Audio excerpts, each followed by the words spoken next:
Assalamualaikum warahmatullahi wabarakatuh. Waalaikumsalam warahmatullahi wabarakatuh. Waalaikumsalam warahmatullahi Innalhamdalillah nahmaduhu wa nasta'inu wa nastaghfiruh wa na'udzu billahi min syururi anfusina wa min sayyiati a'malina. May yahdihillahu fala mudhillalah wa may yudhlil fala hadiyalah. Asyhadu an la ilaha illallah wa asyhadu anna Muhammadan abduhu wa rasuluh la nabiyya wa la rasula ba'da.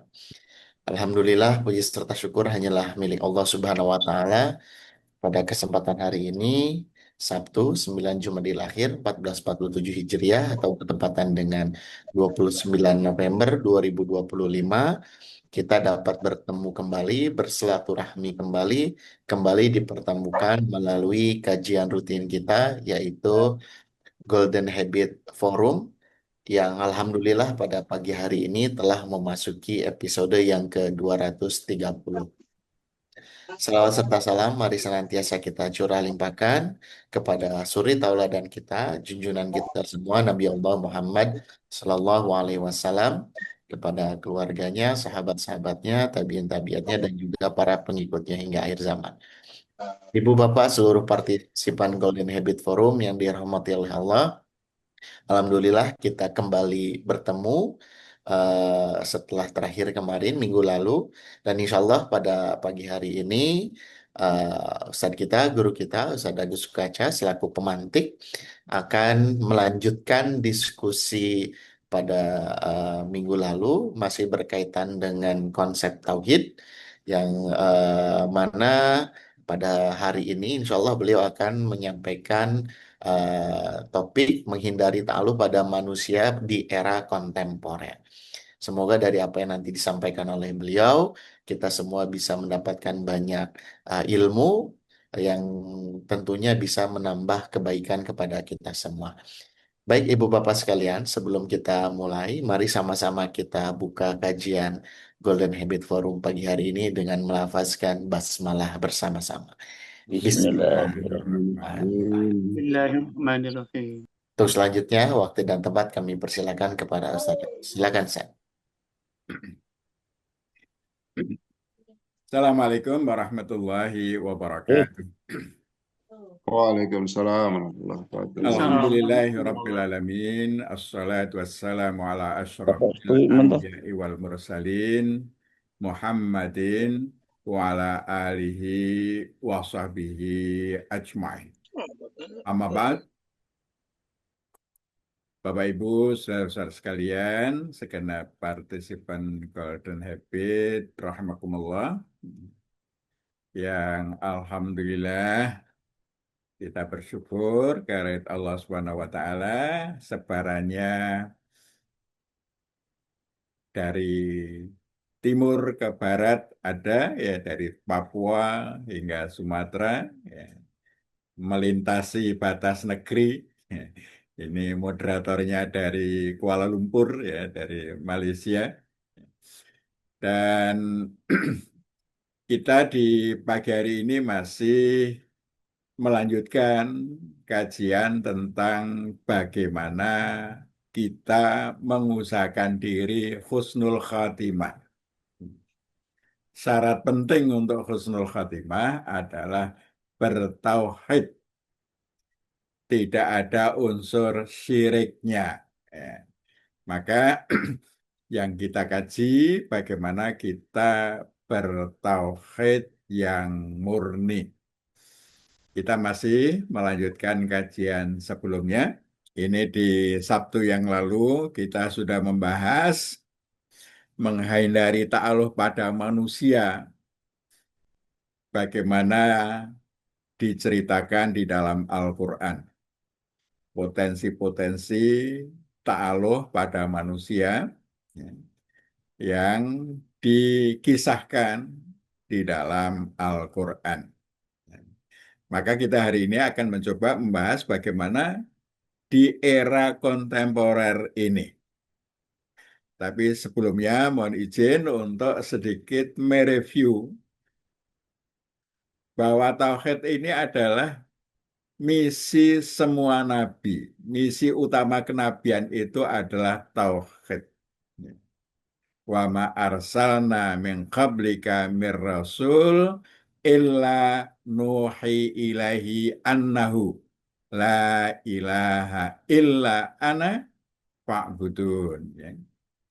Dan kami tidak mengutus seorang rasul pun sebelum engkau Muhammad, melainkan kami wahyukan kepada mereka bahwasanya tidak ada ilah selain aku, Allah. Ya. Maka sembahlah aku, Allah. Ya. Anbiya ayat 25. Dan inti tauhid adalah la ilaha illallah. Pernyataan, ya, keyakinan tidak ada ilah kecuali Allah.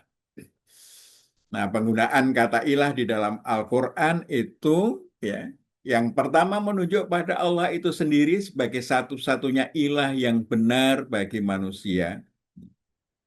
Tetapi juga digunakan untuk yang lain-lain, bahwa ada benda yang dijadikan ilah. Ya. Ada yang berupa berhala atau benda lain yang diperilahkan, sehingga menjadikan manusia mengabaikan Allah.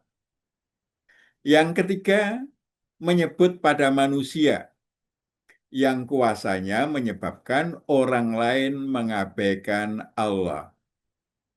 Yang keempat, membahas tentang hawa nafsu yang pelampiasannya mengabaikan Allah. Ini penggunaan kata ilah di dalam Al-Quran. Nah, sekarang kita masih membahas di poin yang ketiga, memperilahkan manusia, menjadikan manusia sebagai ilah. Yang tentu ini juga akan menjadi bagian dari kesyirikan itu sendiri. Nah, di Sabtu yang lalu, ya, kita sudah membahas bagaimana Quran menceritakan ada manusia yang mendaku dirinya sebagai ilah. Di dalam Al-Quran itu yang diabadikan ada nama Namrud pada zaman Nabi Ibrahim, ada Fir'aun pada zaman Nabi Musa. Mereka mendaku dirinya sebagai ilah. Kemudian ada juga yang tidak mendaku ilah, tetapi oleh orang lain dita'alui. Ya. Nah, ini antara lain, ya, orang-orang alim, ya, ada pendeta, ada rahib, ya, dan yang luar biasa itu Nabi, ya. Nabiullah Isa alaihissalam itu juga dianggap sebagai ilah oleh umatnya. Dan itu secara struktur menjadi bagian dari keyakinan agama Nasrani. Ya. Ini manusia yang dita'alui, ya, yang diceritakan di dalam Al-Quran. Nah, terkait dengan itu, kita bisa melihat di era kontemporer itu masih ada enggak yang berta'aluh pada manusia. Nah, ini kalau kita membaca Quran surah At-Taubah ayat 24, ya, itu ternyata boleh jadi, ya, banyak manusia yang terlibat menta'aluhkan sesama manusia. Ya. Jadi dalam Quran surah At-Taubah 24 Allah berfirman, Qul, ya, ingkana aba'ukum wa abna'ukum wa ikhwanukum wa azwajukum wa ashiratukum wa amwalun iktaraftumuha wa tijaratun tahsyawna kasadaha awa masakin tardawnaha ahabba ilaikum minallahi wa rasulih wa jihadin fi sabilih fatarabbasu hatta ya'tiyallahu bi amri wallahu la yahdil qaumal fasiqin. Katakanlah, jika bapak-bapakmu, anak-anakmu, saudara-saudaramu, istri-istrimu, keluargamu, ya, harta kekayaan yang kamu usahakan, perdagangan yang kamu khawatirkan kerugiannya, dan rumah-rumah tempat tinggal yang kamu sukai, lebih kamu cintai daripada Allah dan Rasul-Nya, serta berjihad di jalannya, maka tunggulah sampai Allah memberikan keputusannya. Dan Allah tidak memberi petunjuk kepada orang-orang fasik. Ya. Ini di sini diceritakan bahwa ada orang-orang yang bisa dicintai, melebihi cintanya kepada Allah. Nah, kalau Abdullah Nasir Alwan itu membagi cinta dalam 3 kategori. Ya. Al-mahabbatul ula itu cinta kepada Allah harus di atas segala-galanya. Tidak boleh kemudian mengurangi cintanya kepada Allah. Ya. Yang kedua, al-mahabbatul wusta. Cinta tengahan itu artinya kita boleh mencintai selain Allah, tetapi tidak boleh mengabaikan Allah. Jadi masih dalam kerangka cinta kepada Allah. Nah, yang ketiga ini al-mahabbatul adna. Ya. Cinta rendahan. Ini mencintai selain Allah sehingga mengabaikan Allah. Nah, ini cinta rendahan. Nah, al-mahabbatul adna ini akan menjadikan tauhidnya bermasalah karena Allah kemudian diabaikan. Dia menjadikan yang lain itu apa? Lebih mengaruhi. Ya. Jadi dia berta'aluh kepada yang lain itu. Nah, Bapak sekalian, sehingga kita bisa melihat bahwa manusia yang potensial dita'alui, ya, orang tua itu bisa dita'alui. Ya. Ya, apalagi ya, suami, ya, istri, ya, kemudian anak-anak, saudara, pemimpin, guru, ya, kiai, orang-orang alim, itu potensial untuk dita'alui apabila pengaruhnya menjadikannya mengabaikan Allah. Ya. Jadi kalau ada manusia yang pengaruhnya kemudian menjadikan seseorang itu mengabaikan Allah, dia meningkat derajatnya menjadi tempat berta'aluh. Jadi kalau ada pengaruh, apakah orang tua, suami, istri, anak, pemimpin, kiai, guru, ya, kemudian karena pengaruhnya itu seseorang mengabaikan Allah, maka dia memperlakukan orang tersebut menjadi apa? Tempat berta'aluh. Bagi orang tua, bagi anak-anak misalnya, orang tua kadang-kadang begitu cintanya kepada anak-anak, mau melakukan apa saja demi anaknya. Anaknya pengen mendapatkan pekerjaan, ya. Ternyata untuk mendapatkan pekerjaan itu harus membayar riswah, ya. Harus nyogok gitu ya. Rela untuk nyogok, padahal Allah dan Rasul-Nya melarang ya riswah. Ya. Nah, berarti kecintaan kepada anak itu menyebabkan dia mau mengabaikan Allah. Larangannya dianggap sepi. Ya, ini karena anak. Ya. Cintanya kepada istri. Mungkin istrinya meminta banyak hal, tidak mampu. Akhirnya karena cintanya kepada istri, membuat dia mau korupsi, mau melakukan manipulasi. Padahal jelas Allah dan Rasul-Nya melarang korupsi. Tapi karena cintanya kepada istri, dia tidak mau mengabaikan permintaan istri, maka itu pun dilakukan. Dengan apa? Dengan mengabaikan Allah. Ini artinya istri bisa menjadi ahabbu minallah, lebih dicintai daripada Allah. Nah, ini yang menjadi masalah terhadap guru, kiai. Masya Allah, beberapa waktu yang lalu kita mendengar ya, ada korban ya, santri-santri korban apa? Pelecehan seksual yang dilakukan oleh ustadznya. Kenapa? Tahu bahwa ya perbuatan itu perbuatan yang dilarang Allah, ya wala taqrabuz zina. Tapi karena rasa hormatnya kepada ustadz, kepada guru, ada yang sampai rela menyerahkan dirinya. Nah, ini artinya apa?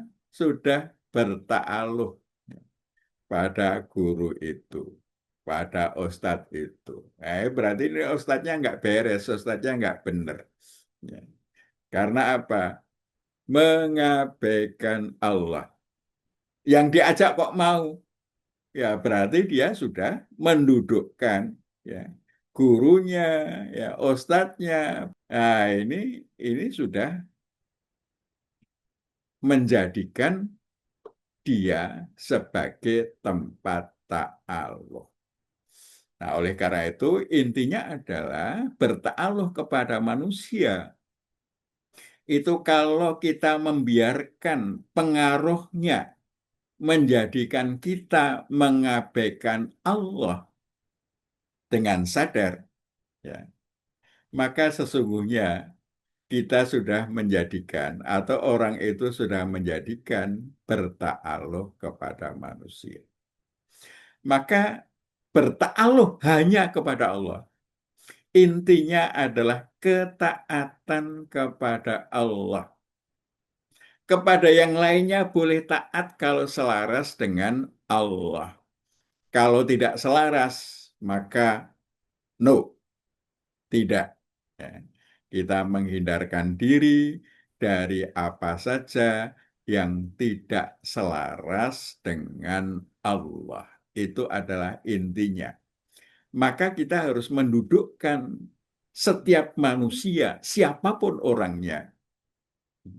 Apakah orang tua, suami, istri, anak, saudara, pemimpin, ya, guru, ya, itu sebatas ya, interaksi sesama manusia yang boleh kita cintai sepanjang ya, dia mencintai Allah.